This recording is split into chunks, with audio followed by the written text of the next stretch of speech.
Hey, Phil, are you there? I hate to tell you this, but I might not be able to make it home tonight. Excuse me, you going to be late again? Or are you saying you're not coming home at all? You're staying overnight somewhere? Yeah, well, it's not decided yet, but the possibility of not coming home at all is pretty certain. Really? Did your company put out some policy for this winter? It's supposed to get bad today, so unless you're on the night shift, all employees are supposed to leave early because there might be transportation delays or something. Wasn't that what they announced last week? Yeah, that's what they said, all right, and I was all ready to leave when we got a call from one of our major clients. Apparently they encountered some serious system trouble on their main operating system. The weather is getting bad, but I can't just leave this and go home. We're talking about a major client. We really have to handle it tonight. Yeah, I suppose it comes with the job, huh? Being a system engineer can get pretty hectic. They're always turning to you when there's even a tiny glitch. Anyway, this isn't the first time. Remember the one last year? How can I forget that? That was during the big hurricane, wasn't it? That was pretty bad. But this time at least I don't have to go on site. I can do this all remote, but the only problem is I have no idea when this can be solved. We tried several solutions, but it rejected them all. Really not sure what the problem is. Worst case scenario, it may take all night. If, by chance, we find a solution, I can get home, but if not, I may have to stay all night. I'm really sorry about this, Phil. I hope you understand. No problem. Just don't overdo it or anything. Rest when you can. Thanks. Oh yeah. I hate to ask, but could you dump a cup of detergent in the washing machine and switch it on? It's ready to go. Huh? You want me to do the laundry? You know the dryer's on the blink. Can't hang it out to dry in this weather. Why bother?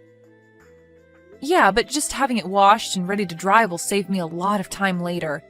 I've got to do it any chance I get, or it will just pile up before you know it. Right. Okay, no problem. Oh, and could you throw in the kitchen towels and the apron in there too? I forgot to throw those in this morning. Do we even have an apron? I can't remember using it. Yeah, I bought it because I'm always on the run, as you know. Didn't want to dirty up my suit in the morning. It saved me the other morning, actually. Splashed egg all over it. I left it on the kitchen table. Forgot to drop it in the washing machine this morning. It's bright blue. I can't miss it. Oh, okay. I'll check and see later on. You're doing remote work all day today, right? No change in schedule? You don't have to meet a client later or anything, right? Yep, that's right. As a matter of fact, I was in the middle of something just now. Oh, I'm sorry. I didn't realize. I thought you were on your lunch break. I'm sorry if I interrupted.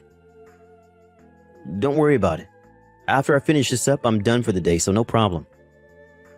Oh, okay, great. So you got the evening free then? All right then. I better be getting back to work. Gotta figure this thing out. If I'm lucky, I can get this done tonight. Wish me luck. All right, good luck.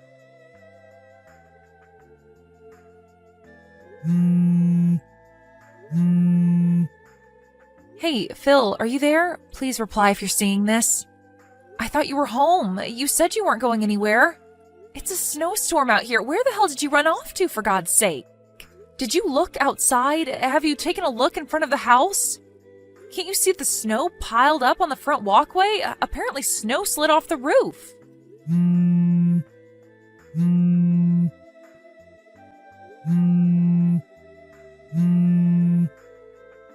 I got a call from Mrs. Barkley next door. You know the old lady next door, right?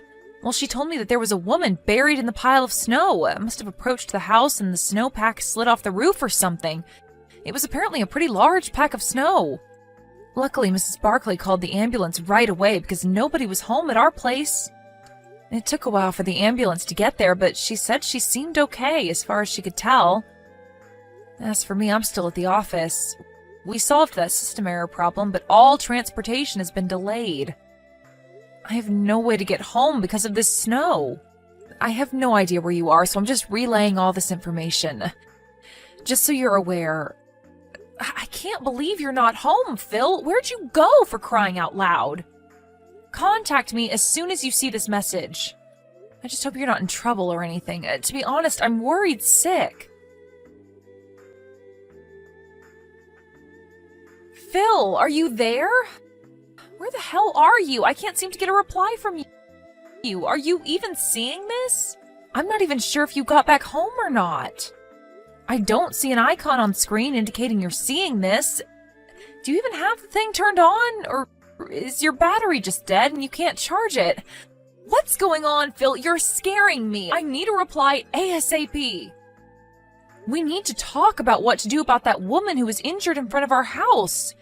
She's at the hospital over in Richmond. We can't just ignore her. She was injured on our property. We could get sued, so contact me right away after you see this. You do realize that you're in a real precarious situation here. I hope you're aware of that, Phil. What the hell is this, Melanie? What's with this message? Sending me crap like this? Is this some kind of gag you're pulling? What's up with this? Making up some far-fetched mumbo-jumbo about you being taken away by an ambulance? What's with this play act and exaggeration? This is not even funny at all, Melanie. And even involving Mrs. Barkley? She's just a little old lady, for God's sake. How could you get her involved in your little prank? It's like you're showcasing your frustration to everybody in this neighborhood. Aren't you in the least bit embarrassed by this dumb little charade? And where were you taken? You said Richmond. Are you talking about the big one on 5th Street? I don't really care, to be honest. I don't plan on visiting you there anyways. I mean, seriously, why would I after what you pulled? Huh? Pardon me? What are you saying? I'm still at the company. I really can't get out of this right now. I'm not sure I can get home right now. Hold on a second. Pardon me? And what the hell are you blabbering about? Phil, I'm really busy right now. I thought I explained it all to you. But you just messaged me about you getting buried in front of our house and that you were taken to the hospital. What was that all about then? Phil, are you even reading that message properly? Did you just glance at it? Sure sounds like it. Huh? Wait a second. You're telling me I read it all wrong? I'm pretty sure... Just read it over one more time, would you please? And this time, slowly, so that you understand the entire situation. What is this, Melanie? Some woman was hauled off to the hospital from our house? Are you serious? It says she got buried in snow in front of our house. Are you kidding me? What the hell happened? Come on, Phil. You did that, didn't you? Huh? Excuse me? What was that crap you said to me? You read that message from me all wrong. You thought it was me that got buried in snow, and you didn't give a hoot about me. You weren't even going to visit me at the hospital. Are you serious, Phil? Your outburst is all on record, so there's no use refuting any of it. You meant what you said. There is no denying the fact. Yeah, well, I just misinterpreted the message is all. I didn't mean it. I was upset. What can I say? Oh, really? Sure seemed like you meant it. Like I said, the line messages are left on record. There is no disavowing it now. I could even print it out if I wanted to. You want me to do that? Oh, yeah, and I just got a call from the hospital. They were finally able to identify that woman that was taken there. What? They said her name was Deborah Sinclair. Ring any bells? I wonder why she was at our home. Delivering something, perhaps? Or maybe visiting someone? Hold on a second. Did you just say Deborah Sinclair? I mean, just wanted to confirm, you know. That's right. Sure sounds like it rings a bell with you, Phil. On the other hand, I have no recollection of such a person. Who is this Deborah Sinclair? You know her, right? Who is she, Phil? I'm not sure. I thought it was you. Yeah, and? You thought it was me, so what? Forget what I said. It's nothing. It's kind of late to be saying any of that anyways. Pardon me? Phil, do you know how much time has passed since this Deborah was taken to the hospital? It was a pretty frantic situation that unfolded over there. All the neighbors were out, the ambulance blaring down the street. A couple of cop cars even showed up. In such a situation, don't you think they did a little background check regarding the whole thing? The cops aren't stupid, you know. What are you trying to say? Come right out and say it, Melanie. You got my undivided attention. Give it a go then. All right, if that's the way you want it, Phil. I know all about your little affair, Phil. That Deborah, she's your hot little babe, am I right? Wait, what? How do you... And you were seeing two separate girls. Really, Phil? I didn't realize you were such a low-life scumbag. Oh, wait a second. Why do you even know all this? Okay, you seem completely bewildered, so let me explain the whole thing to you, Phil. Once you found out I wasn't able to come home last night because of the system troubles we had at the client's place and the fact that the traffic was all disrupted due to the snow, you immediately contacted both Deborah and this other girl you're seeing. But apparently Deborah wasn't able to make it, so you decided to spend the day with your other lover. How am I doing so far, Phil? Did I miss anything? What I think you probably did was you decided to go and pick this girl up somewhere because of the snow. That left the house temporarily empty. But because you're so absent-minded and don't really think things through, or maybe it was you because you were so excited to see your lover. I don't know. Well, in your haste, you left the door unlocked. Huh? I'm pretty sure Then unexpectedly, Deborah decided to show up at the house. Was she there to surprise you? Or maybe she thought it over and decided she wanted to see her lover boy? Not sure. I guess when she arrived to find the front door open, she figured you were working inside and went in without calling out to you or bothering to knock. After all, you did tell her I wasn't coming home that night because of the snow. She went straight to the kitchen and put on my blue apron, the one I asked you to throw in the washing machine. Then she started cooking dinner for you, as if she were your wife. Wait, let me explain, Melanie. Then you came waltzing in with your other lover like nothing happened. You took one look in the kitchen and saw a woman standing there with a bright blue apron. You immediately thought it was me and thought your little love affair was exposed. In your panic-stricken way, you grabbed the woman, who you thought was me, from the kitchen and pushed her out the back kitchen door and onto the snow. You didn't even bother to check if the woman was me. Are you telling me that woman I tossed out was Debbie? Yep, that was Deborah. But you seem to prefer Debbie. You guys figured you couldn't very well have your fun and games with the wife at home, so you guys immediately left the house and locked the door on your way out. I have no idea where you guys went, but you were definitely with this other woman of yours, right? Well, we were... Hey, what happened to Debbie? I heard that when you tossed her out the door, she fell off the porch and broke her ankle. Apparently you told her, thinking it was me, of course, to stay in the snow to cool off or something to that effect. Debbie managed to make her way to the front door, but it was locked.